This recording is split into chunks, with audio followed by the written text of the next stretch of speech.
pray about the church. Why do we need to pray about the church?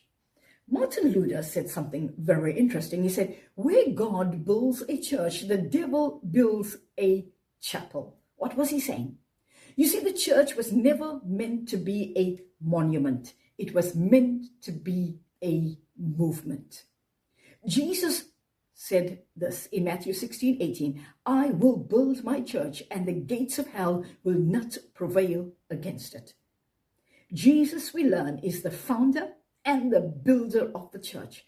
And we know that if he's the founder and the builder of the church, he's also the defender of the church. Jesus currently, his occupation is to be an intercessor in the heavenlies over us and his church. Hebrews tells us that he ever lives to make intercession for us. Jesus is praying for the church, and we know and given insight into John 17 that his prayer is that we will be made one even as he is one with the Father. So we know that when we pray for the church, we partner with the builder and founder of the church to establish the church in our generation. We join with the anthem of prayers from generations gone before and pray for the purposes of God to be established in our generation. And we partner with him to manifest that purpose for us. So we pray for the church because we know it's coming under an attack to make it a monument and not a mighty movement that it was meant to be. Paul, we are given, he also prayed forcefully for the church. Wherever he founded a church, he prayed for the church. And we're given insight into his prayers in the epistles. Let me draw your attention to two of those epistles. In Ephesians chapter 1 verse 15, he prays for the church. He says, I pray for wisdom and revelation. And then he goes on to say that your eyes of understanding may be opened. He was praying for the believers that they will walk in wisdom and revelation of the knowledge of Jesus Christ. And then in Ephesians 3 verse 14, he says, I kneel. And then he says, I pray for you in verse 16. What was his context? He was praying that we will be strengthened in our inner man. He was praying that the love of God will be shed abroad in our hearts, that we will know this love, because what he was saying is that the church, yes, we are a place where we dispense with knowledge of God and the purpose of God, but much more than that, the church becomes a beacon of light and life in their generation. And then he knows and knew that the church was going to come under attack of Satan to build the church into not a church but a chapel, as Martin Luther says, as not a monument, not but a movement. So he prayed in 1 Thessalonians that we, the God himself, his God himself, will make us blameless before him when he comes back. In our body, soul, and spirit, we will be sanctified.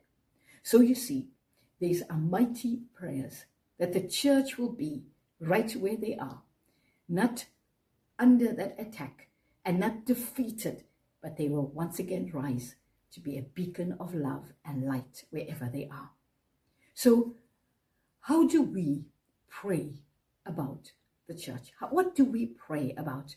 Yes, we pray and bind the attacks of the enemy against the church. We pray for our leaders of the church. Have you prayed for your pastor? I encourage you to pray for your leadership, every worker in the church.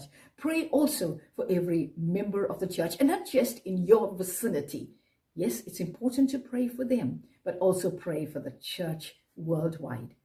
Pray about the church of Jesus Christ, that we will be rising up to be that beacon of love and light, and that the enemy will not attack us. So there are two things that I would love you to pray about the church for. Pray that we as believers will grow and go. We will grow, as Paul said, strong in our inner man, that we'll have the strength to move forward forcefully. And we will grow in the love of God for each other, because by our love, everyone will know we are disciples. Love has a way of attracting others to the cross. Pray that we will go We will be true to the original mandate of Jesus Christ for the establishment of the church to preach the gospel wherever we are. Pray for the church, that we will grow and we will go. Pray and remember, you are in the army, and we to battle the forces of darkness. We know that Jesus, the builder and founder of the church, will rise to defend us in the spiritual realms, and we will establish the church strong and powerful wherever we are. Pray about the church. So I conclude with the words of Martin Luther. Wherever God builds a church, the devil builds a chapel. We were never meant to be a monument, but a movement.